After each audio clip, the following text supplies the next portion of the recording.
Hey, what's up, guys? Welcome to English Football Club Barcelona, your Barcelona channel in English. What a match! Oh my god! It's true that personally, I like it other matches more. I have to say that the truth. Against Napoli, I think we deserved more and we played better. But is the in 4 matches, 16 goals. I think is the same amount of goals that we score in 10 matches at the beginning of La Liga, if I'm not wrong. So wonderful. Well, we have to analyze this match. We're going to do a review of what happened during the match, and also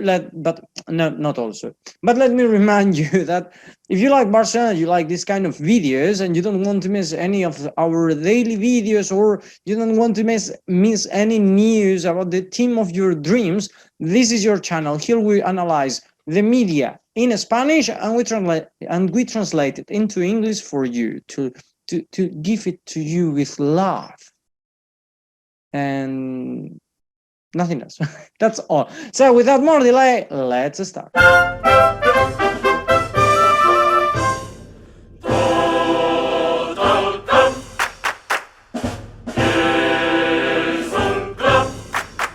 Much better. I think the camera cut half of my head, and I still have whole brain in my head. So let's start.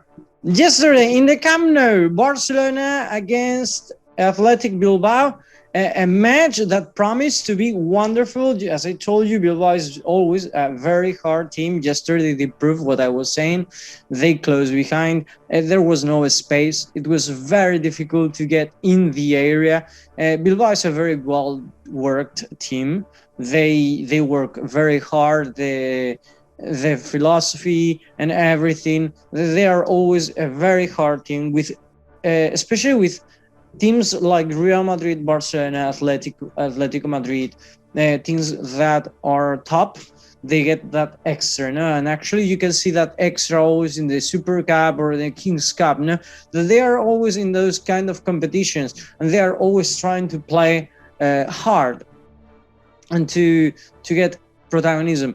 Sadly, in La Liga, they are always one step behind their level. That's what the feeling I always have about Athletic. Know that when they play this kind of cups, this kind of trophies, they give more. They give 110%, and when they play La Liga, it's like they get lower. No, so yesterday it was a fireproof for Barcelona to check if the work done all these weeks worked or not. This was the starting 11. We did some mistakes there. Mingueza didn't come because I guess Xavi knew that none of the Williams brothers are going to come in. It came Alves, who did a great job. The rest was more or less the same. Frankie de Jong was on the bench, even though the other day he did a wonderful match. He stayed on the bench, and Gavi came instead of him, and then Ferran Torres was there. Ferran Torres, that again, sadly, it was not his day, really. He's a bit anxious lately. I've seen Ferran Torres trying to prove his value. I don't think he has anything to prove, because mentally, and morally, it seems that he's a bit on pressure by himself. And nobody's saying he has to score, he has to do things. No.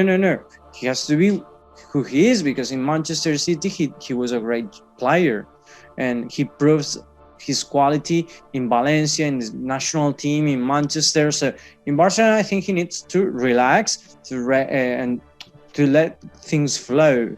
The problem is that I start seeing some YouTubers and some media saying that probably he should stay on the bench too,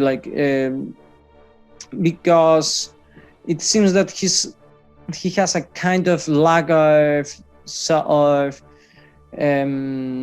to say. Well, I don't have the word now, even in Spanish, I forgot. Well, but anyway, he's not confident, lack of confidence in determined moments.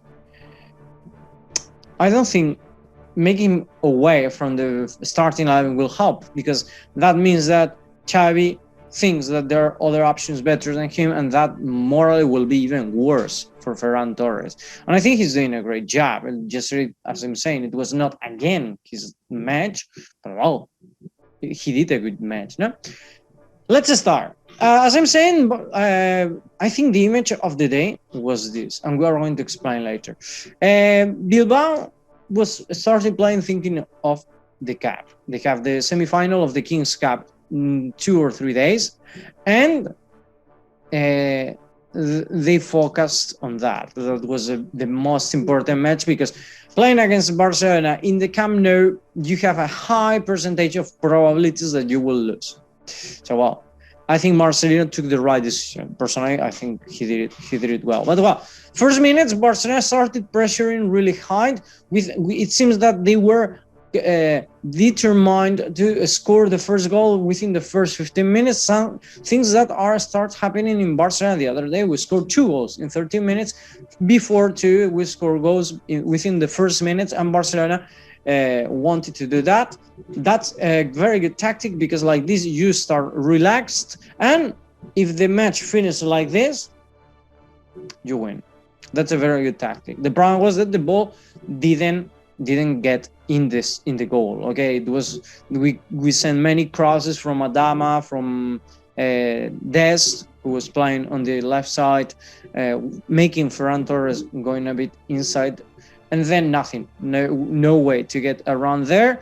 The first opportunity was in the minute 18, 17-14. A great movement from Ferran Torres that sent the ball to the penalty spot, and then there was Gavi alone with his left foot. That's true, that is not his strong foot. Send the ball to his house, literally. Send the ball very wide, and after that, exactly few seconds later, there was a counter-attack of Athletic, and then the first chance of Athletic facing Ter Stegen, and that's due to a lack of concentration. I saw this problem sometimes, and I'm sorry I'm not looking at the camera, but I just the light impact my eye, and I feel not okay in this moment looking at the camera, and I have the paper here. So, well, as I was saying, Barcelona, Athletic had the first chance due to the lack of concentration of Barcelona. Really, it was quite bad sometimes, and that against Athletic today, because they have Villa, what's his name? Forgot. Well, this guy, even though he's quite good, is not the most dangerous in Athletic. If Muniain or any of the William brothers get that ball, probably it will be even worse.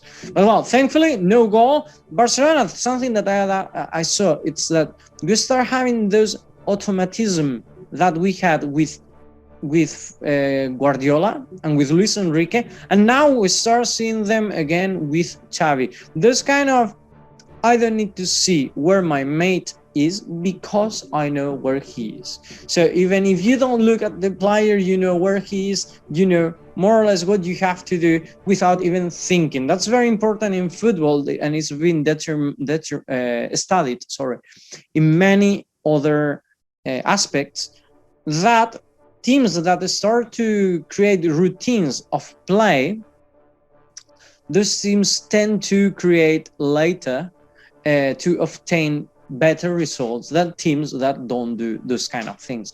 And this is something that Xavi is doing, and we can see it every week in the match, and every week by week they are playing even better. No? Later, for a while, even though I think he was the man of the match, for a while Pedri disappeared from like 10-20 minutes in the first half. Pedri disappeared, and also it was the same moment that Barcelona started to decrease the chances that they were creating, the control of the match, and Athletic was a bit pressing high. I think the problem for Pedri was that he was trying, as Xavi is asking them to move a bit in next to the area to have those second arrivals, etc. I think Pedri doesn't feel that comfortable in that position, and I understand him. Okay, it's something natural because you play in a position Pedri naturally he doesn't play in the area; he plays outside the area. You always will see him in that kind of semicircle in the area, the penalty box, and then at the penalty box, but never in, or he doesn't feel that comfortable. And even though he has the qualities, because he doesn't have that instinct, or he loses a bit the position of where he is, no. But well, something that he can try, no. But for example, Gavi in that position, he doesn't have those problems. Anyway, Barcelona keep trying to control the match, but in that moment when Pedri disappeared, I saw Barcelona precipitated. I've seen one of YouTuber. I was listening to his audio, and he said that he wanted the Barcelona to pressure more, to more intense. No, I think in that moment we needed more control, more head, more generate plays to control the ball and generate spaces, because we were not generating them, we were making them, and it's not the same. Okay, you can. I see a space behind the defender, but it doesn't mean my player is going to arrive. And if I send the ball to the back of the defense of the rival, probably I will lose the ball. And that's what was happening with Barcelona. It seems that we rushed too much. We need more intense, but not rushing. That was the problem in that moment. No, and to the problem that sometimes we lose the ball and we suffered counterattacks. Okay, so in those moments we needed calm. No, well, later, finally in the minute 36, a corner from Pedri that Piqué with the header sent the ball to the crossbar, and Aubameyang with a deflection got the ball, and then goal. That was wonderful goal for Barcelona, and that's how finished the second half. 1-0. The first half 1-0. It seemed for 1 second I was thinking like, wow, it's normal. We're not going to score so many goals as usual, but well, it's been a very interesting match. No, the second half, the problem, Barcelona started having the same problems as before. No control of the match. And that's not just because Barcelona got precipitated, but also because Athletic was pressuring high, and Marcelino was clear. If I'm going to lose, it doesn't matter if I lose for 1 or for 4. I'm going to go with everything to pressure high and try to score and draw the match, because we are just 1 goal far away now. In the minute 62, Ferran Torres had the greatest chance of the match, in my opinion.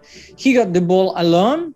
He went against Unai Simon, and then the shot was horrible. This is the truth.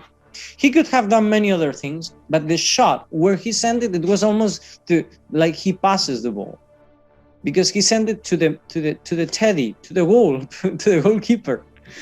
I understand his idea was, if I'm going to this side, the goalkeeper normally thinks, if you come like this, you will send the ball to my left.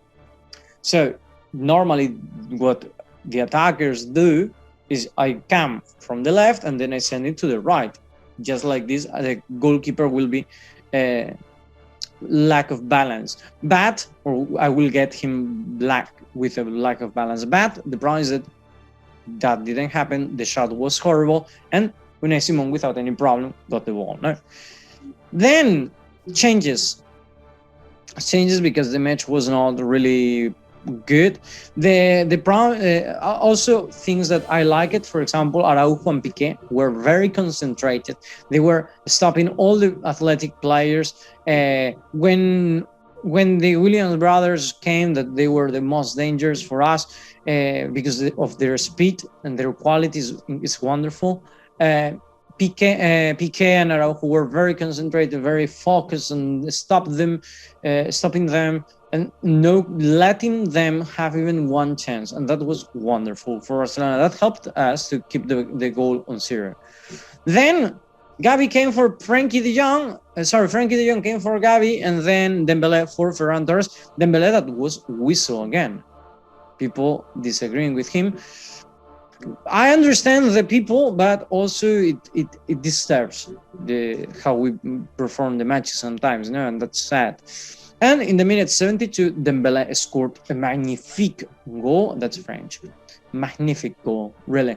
He got the ball from a pass from Frankie de Jong. He was alone. He got in the area, no chance, no angle, no other options. And then Dembélé with his left foot, a very strong shot that went inside the goal. Probably Unai Simon was a bit, how I think, for how I understand a goalkeeper should be. I think he was a bit out of the position. Well, anyway, it was really a bomb, that ball. And then he went to celebrate the goal with Gavi and with Xavi and with all the bench. Really grateful for everything. A percentage of 4.4, a probability of 4.4 of scoring from there. No? Then, as I'm saying, this was the image. Pedri and Busquets. Busquets, I'm not talking about him because, you know, he's wonderful. But Pedri did this. He was about to lose the ball and suddenly touched the ball like that, dribble the player and created another chance. Busquets the same, in another play in the middle of the bench of the pitch. He got the ball. It seemed that he's going to move to one side and suddenly throw the ball with the other foot behind him. Wonderful players, really. And later, more changes. The match was not really that. With this 2-0 Barcelona control, it was 75% against 25% of possession, not that high. Something to remark, it was sometimes referee was a bit did mistakes. He should blow the whistle sometimes when he didn't. For example, Piqué got made a foul. It should be a foul, and the referee said nothing. And he said nothing because if he whistled the foul, it's going to be a second yellow card for Piqué. But anyway, you don't have to. It's not in the rules that if you whistle, you have to show a yellow card.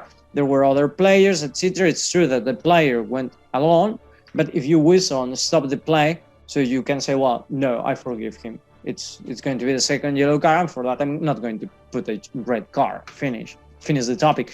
But he did some mistakes, and against Athletic and against us too. Sometimes he said that the ball was for they have to throw in Athletic. I mean, and clearly it was for Barcelona. So well, anyway, in the minute 84, Pedri lost a ball in the area. That, oh my God, almost they score. Pedri, as I'm saying, wonderful, but in some moments that lack of concentration. In the minute 80, Memphis came for Adama Traore. Adama, fantastic again, another wonderful match. Something that I like from Adama, it's that even winning 2-0, he doesn't cross the whole field to come to change. No. He goes on the other side and finish. And like keep going, no? And then in the minute 85, Nico came for Busquets and Luke de Jong for Aubameyang. Wonderful Aubameyang yesterday, one of the best. For me, it was like incredible how he moves, how he helps, everything really. How he reads the match in the moment, how he knows where he has to be, everything wonderful. And then in the minute 89, Pedri sent the ball wide to Dembélé, and this sent the ball behind the area, behind the defense of Athletic, and then Luke de Jong with a header goal. And in the minute 93, again, Dembélé crossed the ball to Memphis Depay, and Depay with the foot, 4-0. In 3 minutes, 2 goals. I was thinking in that moment we are going to finish 2-0, and suddenly 4-0. Incredible, really, the match of Barcelona yesterday, and I hope you enjoyed too, as you are enjoying this video. Of course you are. Now, if you like it, hit the like button. Hope you enjoyed, and see you in the next one. Have a nice day.